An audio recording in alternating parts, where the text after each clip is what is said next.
नमस्कार दोस्तों, आप सभी का फिर से स्वागत है हिंदी इंटरनेशनल ड्रामा में। दोस्तों आज शुरू करते हैं द ग्रेटेस्ट मैरिज का एपिसोड 11। पार्क कुछ लोगों के साथ शिकार के लिए जंगल में जाता है। उनमें से एक आदमी पार्क को बताता है कि यहाँ बहुत सारे जंगली भालू भी हैं। पार्क और सब लोग शिकार कर रहे थे कि तभी झाड़ियों में से एक जंगली जानवर पार्क पर हमला कर देता है। आगे हम देखते हैं कि 3 साल बीत चुके हैं।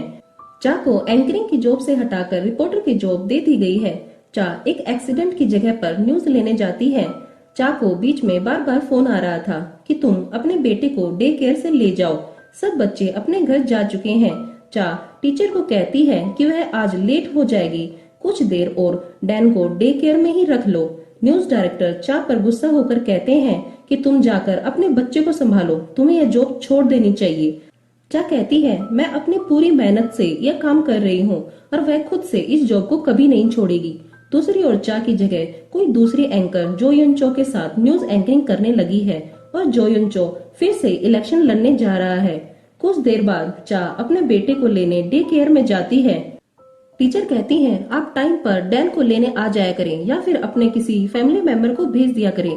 चा टीचर को कहती है कि डैन का उसके अलावा कोई फैमिली मेंबर नहीं है। टीचर चा को बताती है कि डैन चुपचाप एक अकेले कोने में बैठा रहता है। चा बताती है कि डैन जन्म से ही शांत स्वभाव का बच्चा है और गाड़ी में उसे अपने घर ले जाती है। अब म्योंगी की पार्क के माता पिता से बहुत अच्छी बनने लगी है और वह उन्हीं के साथ उनके घर पर रहती है। पार्क की माँ म्योंगी से पूछती है कि पार्क कब अपनी पढ़ाई करके विदेश से वापस आएगा। म्योंगी बताती है कि पार्क ने उसे कहा है कि उसे और समय लगेगा। पार्क जापान में अपनी पढ़ाई करने के लिए गया हुआ है। अगली सुबह चा के पास उसकी माँ का फोन आता है कि अगर चा को उनकी जरूरत है तो वह आ जाएंगी। चा उन्हें अपनी कोई भी परेशानी नहीं बताती और आने से मना कर देती है। जब चा डैन को उसके डे केयर पर लेकर जा रही थी तब कोई छिपकर फोटो ले रहा था।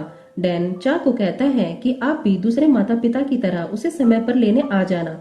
म्योंगी ने एक जासूस को चा और उसके बच्चे के पीछे भेजा था। वह हमेशा म्योंगी को उनकी फोटो भेजा करता था। न्यूज स्टेशन पर मीटिंग में बोर्ड मेंबर प्रेसिडेंट को एक लिस्ट देता है जिसमें उन्हें अगले महीने जॉब से निकालना था। प्रेसिडेंट चा का नाम सबसे ऊपर देखकर कहते हैं अगर हम चांगी यंग को जॉब से निकाल देंगी तो वह अपने बच्चे को कैसे पालेगी। जो युन चो कहता है कि प्रेसिडेंट आप परेशान मत हो, इलेक्शन जीतते ही मैं इस स्टेशन की हेल्प करूंगा, चांगी यंग को आप जॉब से निकाल दो। चा बैंक में जाकर देखती है कि उसकी सैलरी कम हो रही है। चा की दोस्त बताती है कि न्यूज स्टेशन पर कुछ घाटा हो रहा है और उसकी सैलरी भी सभी लोगों की तरह 30% कम होकर आ रही है। चा के पास मैनेजर का फोन आता है। मैनेजर चा को जल्दी से न्यूज स्टेशन आने के लिए कहते हैं। चा डैन को भी अपने साथ न्यूज स्टेशन ले जाती है और एक कमरे में बैठा रहने की कहकर मैनेजर के पास चली जाती है। मैनेजर चा को बताते हैं कि उसे जॉब से हटाया जा रहा है। तभी वहाँ जो युनचो आ जाता है और चा को कहता है मुझे लगा कि तुम न्यूज स्टेशन को कब का छोड़ चुकी हो। चा बिना कुछ कहे वहाँ से चली जाती है। चा कमरे में आकर देखती है कि डैन वहाँ से कहीं चला गया है। डैन न्यूज स्टेशन घूमते हुए न्यूज रूम में पहुँच जाता है और जो युनचो की कुर्सी पर जाकर बैठ जाता है। तभी एक न्यूज मेंबर आकर डैन से उसकी माँ का नंबर मांगता है। चा को पता चलता है कि डैन न्यूज रूम में बैठा है और वह भागते हुए न्यूज रूम में पहुँचती है। डैन से गलती से दूसरी एंकर के कपड़ों पर पानी गिर जाता है। जब चांगी यंग उसके पानी को साफ करने की कोशिश करती है तो दूसरी एंकर चा को धक्का मारती है और चा के बारे में भला बुरा कहने लगती है। तभी वहाँ जो युनचो आकर उसके चेहरे पर पानी फेंकता है और बताता है कि तुम्हारी सीनियर एंकर चांगी यंग है, तुम्हें सम्मान के साथ इनसे बात करनी चाहिए। जो डैन को बताता है कि 815 तुम कैसे हो, मैं तुम्हारा डैड हूँ, क्या तुम्हें याद है, मैंने ही तुम्हारी जिंदगी बचाई थी। डैन भी जो को डैड कहता है। चा डैन को न्यूज स्टेशन से लेकर चली जाती है। डैन चा से पूछता है क्या सच में वो मेरी डैड हैं? चा कहती है नहीं, मैं ही तुम्हारी मॉम और डैड हूँ। फिर भी डैन कहता है कि मुझे भी एक डैड चाहिए। चा अपने घर की सफाई कर रही थी कि तभी चा के पास मकान मालिक का फोन आता है कि वह मकान का किराया बढ़ा रहे हैं। चा परेशान हो जाती है क्योंकि एक तरफ तो उसकी जॉब जा रही है और दूसरी ओर किराया भी बढ़ गया है। न्यूज मीटिंग में बैठे सब लोग जो युनचो के इलेक्शंस के बारे में ही बात कर रहे थे। तभी एक मेंबर जो को बताता है कि चांगी यंग के अब भी बहुत सारे फैन हैं और वह तुम्हारी इलेक्शन में मदद कर सकती है। ये सुनते ही जो यूं चो भी कहता है कि हाँ, चा के साथ मिलने पर उसके जीत के चांसेस बढ़ सकते हैं। चा जो को फोन करके मिलने के लिए कहती है। पहले तो जो उससे मिलने से मना कर देता है, फिर वह चांगियों को कहता है कि अगर तुम 815 को अपने साथ ले आओ तो तुम मेरे ऑफिस आ सकती हो। चा डैन को लेकर जो के ऑफिस चली जाती है। डैन को देखकर जो उसे अपनी गोद में उठा लेता है। चा जो को उसकी मदद करने को कहती है। जो चा को कहता है कि अगर तुम अपने घुटनों पर बैठकर मेरे से मदद मांगोगी तभी मैं तुम्हारी मदद करूंगा। चा को गुस्सा आ जाता है और वह डैन को हाथ पकड़कर उसे बाहर ले जाती है।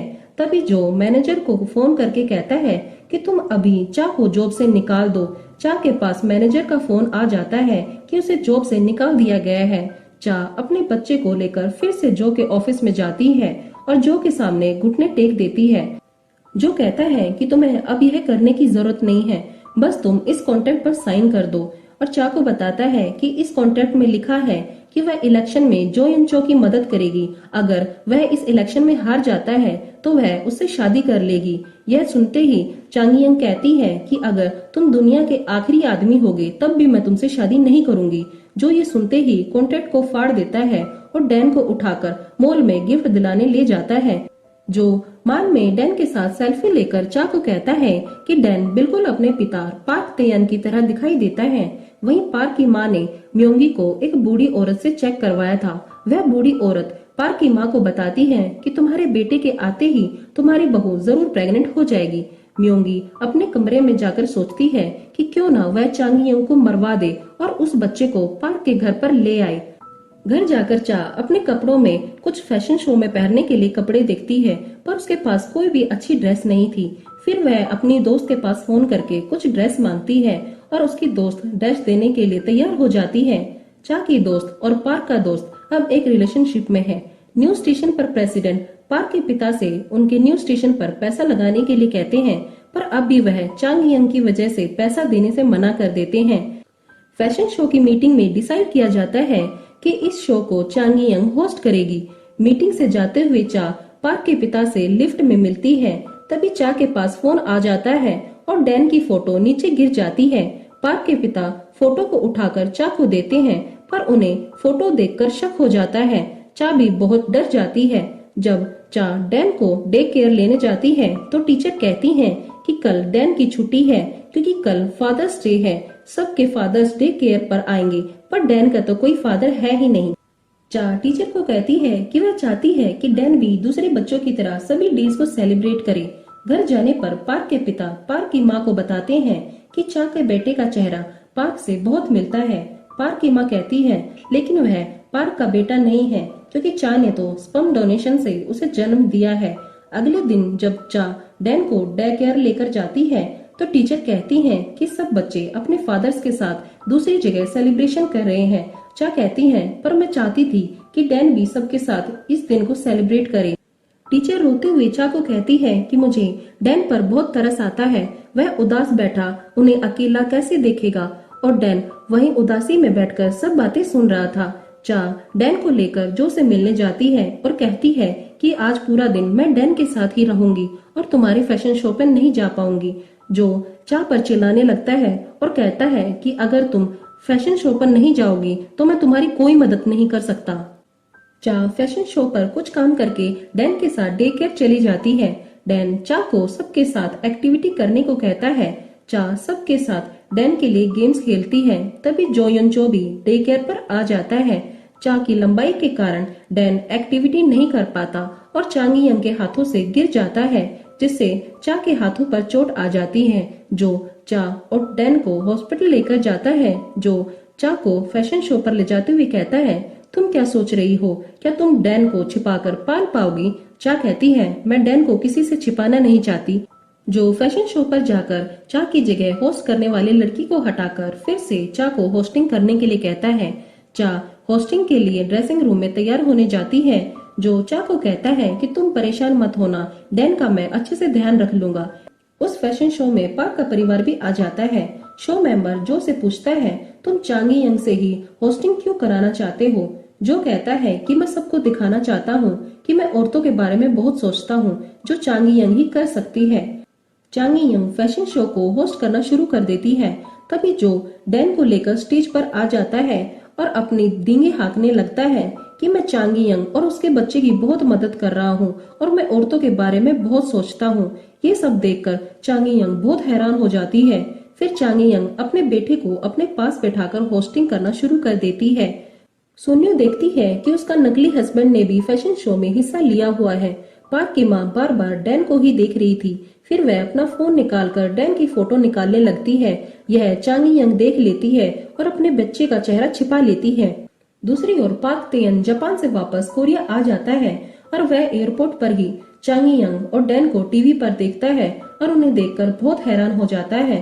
तो दोस्तों आज के लिए सिर्फ इतना ही। आगे मिलते हैं एपिसोड 11 में। अगर आपको आज की वीडियो पसंद आई है तो लाइक और सब्सक्राइब जरूर कीजिए।